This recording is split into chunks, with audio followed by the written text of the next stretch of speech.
ഈ വീഡിയോയിൽ ഇറാൻ ഇസ്രായേലുമായിട്ട് ബന്ധപ്പെട്ട കുറേ ഡെവലപ്മെൻറ്റ്സ് ഉണ്ടായിട്ടുണ്ട്. അപ്പോൾ അതിൽ ഹൂത്തികൾ പറഞ്ഞിരിക്കുന്നത് അമേരിക്കയെ ഭീഷണിപ്പെടുത്തുകയാണ്. അതായത് ഇസ്രായേലിന് വേണ്ടിയിട്ട് അമേരിക്ക ഒരുമിച്ച് ഇറങ്ങുകയാണെന്നുണ്ടെങ്കിൽ ഞങ്ങൾ വീണ്ടും മിസൈൽ അറ്റാക്ക് തുടങ്ങും, അതേപോലെ തന്നെ മെർച്ചന്റ് ഷിപ്പുകളെ ടാർഗറ്റ് ചെയ്ത് തുടങ്ങും എന്നുള്ള രീതിയിലുള്ള ഭീഷണി. ഇത് ഹൂത്തികൾ സ്ഥിരമായിട്ട് നടത്തുന്ന ഭീഷണിയാണ്. പക്ഷേ ഇതൊന്നും എങ്ങും എത്താൻ പോകുന്നില്ല. അതേസമയം ഇറാൻ ഒരു സൈഡിൽ പൊളിഞ്ഞ് പാളിസാവുന്ന അവസ്ഥയാണ്. കാരണം അവരുടെ സൈഡിൽ ഭയങ്കര വീക്കാണ്, പൊട്ടൻഷ്യലി അവർ തളർന്നിരിക്കുന്ന ഒരു അവസ്ഥയാണ്. അത് തുടരെയുള്ള കാര്യങ്ങൾ നോക്കുമ്പോൾ നിങ്ങൾക്ക് തന്നെ കുറച്ചുകൂടെ ഡീറ്റെയിൽ ആയിട്ട് മനസ്സിലാവും. ഗാസയിൽ ഇപ്പൊ നിലവിൽ ഇസ്രായേലും അമേരിക്കയും ചേർന്നുള്ള ഒരു സംഘടനയാണ് അവിടെ എയ്ഡ് സർവീസ് നടത്തിക്കൊണ്ടിരിക്കുന്നത്. അപ്പൊ അവർ തന്നെ പറയുന്നത് ഗാസയ്ക്കുള്ളിൽ കുറച്ചുകൂടെ എയ്ഡ് ഫോക്കസ് ചെയ്യേണ്ടതുണ്ട് എന്നാണ് അവരുടെ നിലപാട്. അപ്പൊ അവര് കുറച്ചുകൂടെ കൂടുതൽ ട്രക്കുകൾ 80 85 അവിടെ വിട്ടാൽ പോരാ, അതിൽ കൂടുതൽ ട്രക്കുകൾ ആവശ്യമുണ്ട് എന്നാണ് ഈ GHF എന്ന് പറഞ്ഞ ആ സംഘടന തന്നെ പറഞ്ഞിരിക്കുന്നത്. അപ്പൊ തീർച്ചയായിട്ടും അത് ഇസ്രായേൽ തന്നെ അപ്പോയിന്റ് ചെയ്ത സംഘടനയാണ്. അപ്പൊ ഇസ്രായേലും അമേരിക്കയും കൂടി ഒരുമിച്ച് ചേർന്നിട്ടാണ് ഈ ഒരു എയ്ഡ് സപ്ലൈ ഇപ്പോൾ അവിടെ നടക്കുന്നത്. അപ്പൊ അവരുടെ ഒരു സർവേയുടെ ഫലമായിട്ടാണ് ഇപ്പൊ ഈ ഒരു തീരുമാനം പുറത്തു വന്നിരിക്കുന്നത്. തീർച്ചയായിട്ടും ഇസ്രായേൽ എയ്ഡ് ട്രക്കുകളുടെ എണ്ണം വരും ദിവസങ്ങളിൽ കൂട്ടുമെന്നാണ് മനസ്സിലാക്കാൻ പറ്റുന്നത്. അതുപോലെ IRGCയുടെ പാലസ്തീനിയൻ ഡിവിഷൻ ഹാൻഡിൽ ചെയ്തിരുന്ന ഒരു ചീഫാണ് ഇസ്രായേൽ ഇന്നലെ വധിച്ചത്. ഈ ചീഫ് പൊസിഷനിൽ ഇരിക്കുന്ന ഈ ഒരു വ്യക്തി ഒക്ടോബർ 7 ആക്രമണത്തിന് ഒരു സൂത്രധാരൻ കൂടിയാണെന്നാണ് ഇസ്രായേൽ പറഞ്ഞു വെക്കുന്നത്. വെള്ളിയാഴ്ച ടു ശനിയാഴ്ച ആ ഒരു രാത്രിയിൽ ഇസ്രായേൽ നടത്തിയ ആക്രമണത്തിലാണ് ഈ വ്യക്തി കൊല്ലപ്പെട്ടത്. അതുപോലെ അമേരിക്ക, US, ജർമ്മനി, സ്വിറ്റ്സർലാൻഡ് ഇവരെല്ലാം തന്നെ തെഹ്റാനിലെ എംബസി അടച്ചുപൂട്ടി അവരുടെ സ്റ്റാഫിനെയൊക്കെ പിൻവലിച്ചിരിക്കുകയാണ്. ഇതേപോലത്തെ ഇമ്പോർട്ടന്റ് ആയിട്ടുള്ള രാജ്യങ്ങളെല്ലാം തന്നെ ഇങ്ങനെ എംബസി പൂട്ടുമ്പോഴത്തേക്കും ബാക്കിയുള്ള രാജ്യങ്ങളൊക്കെ ഇത് ഫോളോ ചെയ്യാനുള്ള സാധ്യത വളരെ കൂടുതലാണ്. അപ്പൊ തെഹ്റാന്റെ ഉള്ളിലുള്ള എംബസി വരും ദിവസങ്ങളിൽ കൂടുതൽ രാജ്യങ്ങൾ അടച്ചു പൂട്ടാനാണ് സാധ്യത. ഇസ്രായേലിന്റെ ഉള്ളിൽ ഇന്നലെ ഒരു ഡ്രോൺ വന്ന് പതിച്ചിട്ടുണ്ടായിരുന്നു. ഒരു വീടിന്റെ സൈഡിലാണ് ഈ ഡ്രോൺ വന്ന് പതിച്ചത്. വലിയ ഒച്ചപ്പാടോട് കൂടിയാണ് ഇത് പൊട്ടിത്തെറിച്ചത്. ഈ ഡ്രോൺ എന്ന് പറഞ്ഞാൽ ഇത് മിസൈലോട് കൂടി വരുന്ന ഡ്രോൺ ആണ്. അതുകൊണ്ടാണ് ഈ പൊട്ടിത്തെറിക്കുമ്പോൾ ഒരു മിസൈൽ ഇമ്പാക്ട് തന്നെ ഈ ഡ്രോണിന് ക്രിയേറ്റ് ചെയ്യാൻ സാധിക്കുന്നത്. ഇതിനകത്ത് അപകടങ്ങളൊന്നും സംഭവിച്ചിട്ടില്ല, ആർക്കും പരിക്കേറ്റിട്ടില്ല. ആ വീട്ടിൽ താമസിച്ചിരുന്ന ആൾക്കാരെല്ലാം തന്നെ ബങ്കറിലായിരുന്നതുകൊണ്ട് അവർ സേഫ് ആയി എന്നാണ് മനസ്സിലാക്കാൻ പറ്റുന്നത്. അതായത് ഈ വെള്ളിയാഴ്ച ടു ശനിയാഴ്ച ആ ഒരു രാത്രിയിൽ, അതായത് ശനിയാഴ്ച പുലർച്ചെ ആ ഒരു രാത്രിയിൽ 60 ഫൈറ്റർ ജെറ്റുകളുമായിട്ട് പോയിട്ട് ഇസ്രായേൽ ഇഷ്ഫഹാൻ എന്ന് പറഞ്ഞ സ്ഥലത്ത് നടത്തിയ ആക്രമണം അതിരൂക്ഷമായ നിലയിലുള്ള ആക്രമണമാണ് ഇസ്രായേൽ ഇവിടെ കാഴ്ചവെച്ചത്. അതിന്റെ ഫോട്ടോയാണ് ഞാൻ ഇവിടെ കൊടുക്കുന്നത്. ഈ രീതിയിൽ ആ ഒരു സ്ഥലം, ഇഷ്ഫഹാനിലെ ന്യൂക്ലിയർ പ്ലാന്റ് ഈ രീതിയിൽ തകർന്നടിഞ്ഞിരിക്കുകയാണ്. ഇത് സെക്കൻഡ് ടൈം അറ്റാക്ക് ആണ് ഇഷ്ഫഹാനിൽ. അതുപോലെ ഇറാൻ പുറം രാജ്യങ്ങളിൽ താമസിക്കുന്ന യഹൂദരെ, ഇസ്രായേലികളെ ടാർഗറ്റ് ചെയ്ത് പ്ലോട്ട് തയ്യാറാക്കുന്നുണ്ട്. അത് കൊലപാതകങ്ങൾ ചെയ്യാനും വധിക്കാനുമുള്ള ഒരു ഏർപ്പാട്. കാരണം അവരുടെ രാജ്യത്ത് നടന്ന ഒരു കൊലപാതകത്തിനെതിരെ അവർക്കൊന്നും ചെയ്യാൻ കഴിയാത്തതുകൊണ്ട് അവര് പുറം രാജ്യങ്ങളിൽ വളരെ സെക്യൂർ ആയിട്ട് താമസിക്കുന്നു എന്ന് കരുതി താമസിക്കുന്ന ആൾക്കാരെ ടാർഗറ്റ് ചെയ്യാണ്. അപ്പൊ അങ്ങനെ ഒരു കക്ഷിയെ സൈപ്രസിൽ നിന്നും അറസ്റ്റ് ചെയ്തിട്ടുണ്ട്.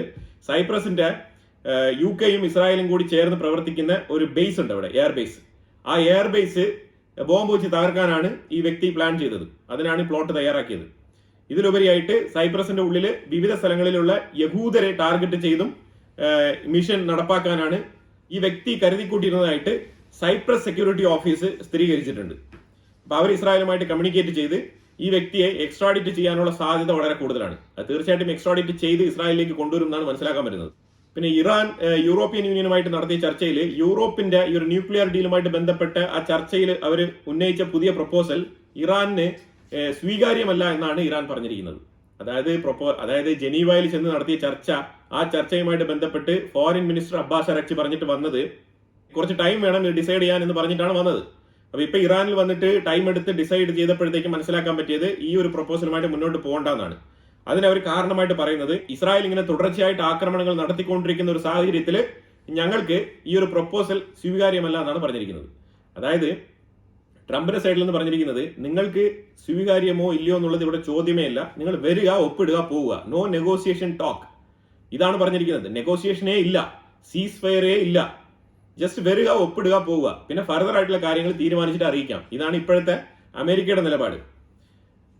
ഇത് ശരിക്കും അമേരിക്കയുടെ നിലപാടല്ല, ഇത് ഇസ്രായേലിന്റെയും കൂടിയുള്ള നിലപാടാണ്. കാരണം ഈ ന്യൂക്ലിയർ ഡീലിൽ ഒപ്പിട്ടാലൊന്നും ഇസ്രായേൽ വെറുതെ ഇരിക്കുമെന്ന് തോന്നുന്നില്ല.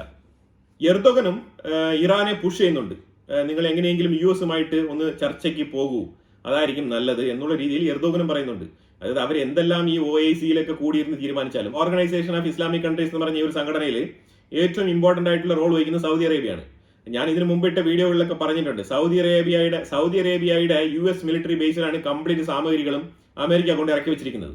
മിഡിൽ ഈസ്റ്റിൽ ഒരു അമേരിക്ക ഉണ്ടെന്ന് പറഞ്ഞു കഴിഞ്ഞാൽ അത് സൗദി അറേബ്യയാണ്. അപ്പൊ ആ രീതിയിൽ അമേരിക്കയുടെ വോയിസ് ആയിട്ട് തന്നെ പ്രവർത്തിക്കുന്ന സൗദി അറേബ്യ OIC-യിൽ പോയിട്ട് എന്ത് തീരുമാനം ഉണ്ടാക്കാനാണ് എനിക്ക് മനസ്സിലാവുന്നില്ല. അപ്പൊ അങ്ങനെ സൗദി അറേബ്യ OIC-യിൽ പോയിട്ട് ഇസ്ലാമിക് വോയിസ് ഓഫ് ഇസ്ലാം എന്നൊക്കെ പറഞ്ഞ് ഭയങ്കര ഒത്തൊരുമയോടുകൂടി സലാമൊക്കെ പറഞ്ഞു മടങ്ങിയിട്ട് ഇപ്പൊ എന്താണ് ചെയ്യാൻ പോകുന്നത്? അതായത് ബാക്ക് ഡോറിലൂടെ പുഷ് ചെയ്ത് മിസ്റ്റർ തയ്യബ് എർദോഗൻ, നിങ്ങൾ പറഞ്ഞതൊക്കെ ഓക്കെയാണ്, വോയിസ് ഓഫ് ഇസ്ലാം എല്ലാം ശരി തന്നെയാണ്, നിങ്ങൾ ഇറാനെ വിളിച്ചിട്ട് US-ഉമായിട്ട് ഒരു ചർച്ചയ്ക്ക് തയ്യാറാകും, അതായിരിക്കും നല്ലത് എന്നുള്ള ഉപദേശമാണ് സൗദിയുടെ സൈഡിൽ നിന്നും കൊടുത്തിരിക്കുന്നത്. അത് തന്നെയാണ് തയ്യബ് എർദോഗനും പറഞ്ഞിരിക്കുന്നത്. അതായത് ഒത്തൊരുമിച്ച് ഒരു സംഘടന കൂടുമ്പോൾ എടുക്കുന്ന തീരുമാനങ്ങളല്ല പിന്നീട് ഒരു ഇസ്ലാമിക് രാജ്യങ്ങളും ഫോളോ ചെയ്യുന്നത്. അവർ തമ്മിൽ അങ്ങോട്ടും ഇങ്ങോട്ടും ഭയങ്കരമായ ശത്രുതയും വൈരാഗ്യവും പല രീതിയിലുള്ള പ്രശ്നങ്ങളും കൊണ്ടാണ് ഈ രാജ്യങ്ങൾ ഈ അവസ്ഥയിൽ തുടരുന്നത് എന്നാണ് മനസ്സിലാക്കേണ്ടത്. ആയത്തുൽ ഖമനേയി ഭരണം വിട്ടൊഴിയാം എന്ന് പറഞ്ഞതായിട്ടൊരു വാർത്ത ഞാൻ കണ്ടായിരുന്നു. അതുമായിട്ട് ബന്ധപ്പെട്ട ഒരു കാര്യം പറയാനുള്ളത്, ആയത്തുൽ ഖമനേയി നല്ല രീതിയിൽ ഈ ഭരിക്കാൻ വേണ്ടിയിട്ടുള്ള ആഗ്രഹമുള്ള കൊതിയുള്ള ആളാണ്. അയാൾ 90 വയസ്സായാലും 95 വയസ്സായാലും അയാൾ കസേരയിൽ തന്നെ ഇരിക്കണമെന്ന് വിചാരിക്കുന്ന ഒരാളാണ്. അങ്ങനെ ഇല്ലാന്നുണ്ടെങ്കിൽ മാക്സിമം ഒരു 75-80 വയസ്സാകുമ്പോഴത്തേക്കെങ്കിലും ആ കസേരയിൽ ഇരുന്നൊന്ന് മാറിയിട്ട് മക്കളൊക്കെ ഉണ്ടല്ലോ അവരെയൊക്കെ വെച്ച് റൂൾ ചെയ്യിപ്പിക്കാറുണ്ടല്ലോ. അതിന് തയ്യാറാകാത്ത ഈ മഹാൻ എങ്ങനെയാണ് ഇങ്ങനെ ഒരു തീരുമാനം എടുത്തത് എന്ന് നോക്കിയിട്ട് കുറച്ചുകൂടി ഡീപ്പായിട്ട് ഞാനത് വായിച്ചപ്പോൾ എനിക്ക് മനസ്സിലാക്കാൻ പറ്റിയത്, പുള്ളി ഒരാളെ തെരഞ്ഞെടുത്ത് ഞാൻ റൂളിംഗ് പവറിൽ നിന്ന് മാറാം എന്നല്ല പറഞ്ഞത്.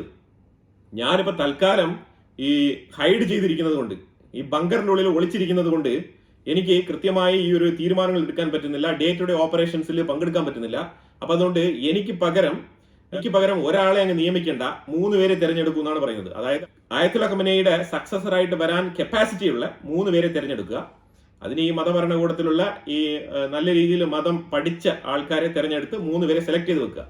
ഒരാളെയല്ല സെലക്ട് ചെയ്യാൻ പറഞ്ഞിരിക്കുന്നത്, 3 പേരെ. ഇതൊക്കെ ആയത്തുൽ ഖമനേയിയുടെ ബ്രില്യൻ്റ് ആയിട്ടുള്ള ഐഡിയകളിൽ ഒന്നാണ്. കാരണം 3 പേരാകുമ്പോഴത്തേക്കും അവിടെ ഒരാൾക്ക് ആയത്തുൽ ഖമനേയി എടുക്കുന്ന പോലെ ഡിക്റ്റേറ്റർഷിപ്പ് കൊണ്ടുവരാൻ പറ്റില്ല. അത് കൃത്യമായി മനസ്സിലാക്കിയ ആയത്തുൽ ഖമനേയി പറഞ്ഞിരിക്കുന്നതാണ് 3 പേരെ സെലക്ട് ചെയ്ത് വെക്കാൻ. ആ 3 പേരെ സെലക്ട് ചെയ്ത് വെച്ചോ, അതിൽ ആരെങ്കിലും ഒരാളെ നമുക്ക് ആക്കാം, പിന്നീട്, ഇപ്പോഴല്ല. ഇതാണ് ആയത്തുൽ ഖമനേയി പറഞ്ഞിരിക്കുന്നത്.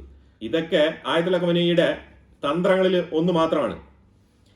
അതായത് പുള്ളിക്ക് തന്നെ മനസ്സിലായിട്ടുണ്ട് ഇസ്രായേൽ വെറുതെ വിടാൻ പോകുന്നില്ല, എന്തെങ്കിലുമൊക്കെ ഒരു തീരുമാനം ഇവിടെ തീർപ്പാക്കും എന്നുള്ളത് പുള്ളിക്ക് തന്നെ തോന്നിയിട്ടുണ്ട്. അതുകൊണ്ടാണ് 3 പേരെ എടുക്കാൻ പറഞ്ഞിരിക്കുന്നത്. അപ്പൊ എന്തായാലും കാര്യങ്ങൾ ഇങ്ങനെയാണ് മുന്നോട്ട് പോകുന്നത്. ഏകദേശം കാര്യങ്ങളുടെയൊക്കെ ഒരു പോക്ക് വെച്ച് നോക്കുമ്പോഴത്തേക്കും ഇറാൻ വൈകാതെ തന്നെ ഒരു ന്യൂക്ലിയർ ഡീൽ പ്രപ്പോസ് ചെയ്യാനുള്ള സാധ്യത വളരെ കൂടുതലാണ്. ഇത് ശരിക്കും പറഞ്ഞാൽ അമേരിക്കയുമായിട്ടുള്ള ഡയറക്റ്റ് നെഗോസിയേഷനിൽ തന്നെ വന്ന് അവസാനിക്കും എന്നാണ് മനസ്സിലാക്കാൻ പറ്റുന്നത്. അതായത് ഏത് രീതിയിൽ നോക്കിയാലും തോൽവിയാണ്. ന്യൂക്ലിയർ ഡീൽ ഒപ്പിട്ടാലും ഇറാന് തോൽവിയാണ്. കാരണം അതിൽ ഞങ്ങൾ ഒപ്പിടില്ല, ഞങ്ങൾക്ക് ആണവായുധം നിർമ്മിച്ചേ മതിയാകൂ എന്ന് പറഞ്ഞ് നിൽക്കുന്ന ഒരു സാഹചര്യത്തിൽ ഇസ്രായേൽ കയറി നല്ല രീതിയിൽ തച്ച് തകർത്തതിന്റെ ഫലമായിട്ട് ഇപ്പം ഒന്നെങ്കിൽ ന്യൂക്ലിയർ ഡീലിൽ ഒപ്പിടണം, ഇനി അല്ല ഞങ്ങൾ ഒപ്പിടില്ല എന്ന് പറഞ്ഞ് നിന്ന് കഴിഞ്ഞാൽ കുറച്ചാൾ കൂടെ നീണ്ടു പോവാണെന്നുണ്ടെങ്കിൽ വിത്തിൻ 4-5 ഡേയ്സിനകത്ത് നിർണായകമായിട്ടുള്ള തീരുമാനം ഇസ്രായേൽ ഉണ്ടാക്കും. കാരണം ആ രീതിയിലുള്ള ഡാമേജ് ആ രാജ്യത്തിനുണ്ടാവും ഇറാന്. ഇനി ആയത്തുൽ ഖമനേയി ജീവനോടെ തിരിച്ചു വരുമോ എന്നുള്ളത് അടുത്തൊരു വലിയ ചോദ്യം. അപ്പൊ ഈ രീതിയിൽ കാര്യങ്ങളൊക്കെ ഇറാന്റെ ഉള്ളിൽ തകിടം മറിഞ്ഞിരിക്കുന്ന സാഹചര്യത്തിൽ അവർക്കൊരു ന്യൂക്ലിയർ ഡീൽ എന്ന് പറഞ്ഞുകൊണ്ട് തോൽവി അംഗീകരിച്ച് അമേരിക്കയുമായിട്ട് ഒരു ടേബിളിൽ ഇരുന്ന് ജസ്റ്റ് ഒപ്പിടേണ്ട ഒരു സാഹചര്യത്തിലേക്ക് ഇവർ തള്ളപ്പെടുമെന്നാണ് മനസ്സിലാക്കാൻ പറ്റുന്നത്. വാർത്തകൾ കുറെ ഉണ്ട്. ഞാൻ ഈ വീഡിയോ ഇവിടെ അവസാനിപ്പിക്കുകയാണ്. ഇതിനെക്കുറിച്ചുള്ള നിങ്ങളുടെ അഭിപ്രായങ്ങൾ കമന്റ് ബോക്സിൽ രേഖപ്പെടുത്തുക. കൂടുതൽ വിഷയങ്ങളുമായിട്ട് അടുത്ത വീഡിയോയിൽ വരാം. Thank you so much.